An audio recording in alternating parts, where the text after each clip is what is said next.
Human metapneumo virus. ഇന്ത്യയിൽ report ചെയ്തതിനു പിന്നാലെ ഒരുപാട് ചോദ്യങ്ങളും പരിഭ്രാന്തിയുമാണ് ഈ പകർച്ചവ്യാധി ഉയർത്തുന്നത്. പുതിയൊരു വൈറസ് അല്ല എന്ന വ്യക്തത നിലനിന്നിട്ടും എന്തുകൊണ്ട് HMPV പരിഭ്രാന്തി പരത്തുന്നു? കോവിഡ് പോലെ വ്യാപകമായി പടർന്നു പിടിക്കാനുള്ള ശേഷിയുള്ള വൈറസ് ആണോ ഇത്? പ്രതിരോധങ്ങൾ എന്തെല്ലാം? ബാധിച്ചു കഴിഞ്ഞാൽ പിന്നെന്ത്? ഈ ചോദ്യങ്ങളും സംശയങ്ങളും ചില അനാവശ്യ ഭീതികളും വൈറസിനേക്കാൾ വേഗത്തിൽ പടർന്നു പിടിക്കുന്നുണ്ട്. ലഭ്യമായ വിവരങ്ങൾ അനുസരിച്ച് നിലവിലെ HMPV വ്യാപനത്തിൽ ഭയപ്പെടാനൊന്നുമില്ല എന്നാണ് ആരോഗ്യ വിദഗ്ധർ അഭിപ്രായപ്പെടുന്നത്. ശ്വാസകോശ അണുബാധയ്ക്ക് കാരണമാകുന്ന ഒരു വൈറസ്.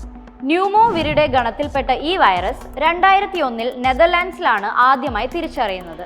ജലദോഷം, പനി പോലുള്ള ലക്ഷണങ്ങൾ എല്ലാ പ്രായത്തിലുള്ളവരെയും ബാധിക്കുമെങ്കിലും കുട്ടികളും പ്രായമായവരും പ്രതിരോധശേഷി കുറഞ്ഞവരും കൂടുതൽ കരുതലെടുക്കേണ്ടതുണ്ട്. ഗുരുതരമായ രോഗങ്ങളുള്ളവർ, പാലിയേറ്റീവ് ചികിത്സ എടുക്കുന്ന ആളുകൾ തുടങ്ങിയവരും ജാഗ്രത പുലർത്തണം. ശ്വാസകോശ സംബന്ധമായ രോഗലക്ഷണങ്ങളുള്ളവർ മാസ്കുകൾ ഉപയോഗിക്കുന്നത് നല്ലതാണ്. ചില ഘട്ടങ്ങളിൽ ഈ വൈറസ് ന്യൂമോണിയക്ക് കാരണമാവുകയോ ഗുരുതരമായ ശ്വാസകോശ പ്രശ്നങ്ങളിലേക്ക് നയിക്കുകയോ ചെയ്യാം. മഞ്ഞുകാലങ്ങളിലും തണുപ്പ് കൂടിയ സമയങ്ങളിലുമാണ് പൊതുവെ ഈ രോഗം വ്യാപകമായി കാണപ്പെടുന്നത്. രോഗം ബാധിച്ചവരുമായുള്ള നേരിട്ടുള്ള സമ്പർക്കത്തിലൂടെയോ വൈറസ് ബാധിച്ച വസ്തുക്കളിൽ സ്പർശിക്കുന്നതിലൂടെയോ ഈ രോഗം പടരുന്നു. കുറഞ്ഞത് 20 സെക്കൻഡെങ്കിലും സോപ്പും വെള്ളവും ഉപയോഗിച്ച് കൈകൾ ഇടയ്ക്കിടെ കഴുകുക. കഴുകാത്ത കൈകൾ കൊണ്ട് മുഖത്ത് തൊടുന്നത് ഒഴിവാക്കുക. തിരക്കേറിയ സ്ഥലങ്ങളിൽ മാസ്ക് ധരിക്കുക എന്നിവയാണ് ഫലപ്രദമായ പ്രതിരോധ മാർഗങ്ങൾ.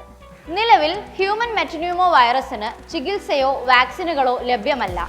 എങ്കിലും പനി, ശ്വാസം മുട്ട്, ദേഹം വേദന എന്നിവ കുറയ്ക്കാനുള്ള മരുന്നുകൾ ഉപയോഗിക്കാം. കൊറോണ പോലെ മാരക പ്രഹരശേഷിയുള്ള ഒരു വൈറസ് അല്ല ഇത്. മേൽപ്പറഞ്ഞ കാര്യങ്ങൾ ശ്രദ്ധിക്കുക.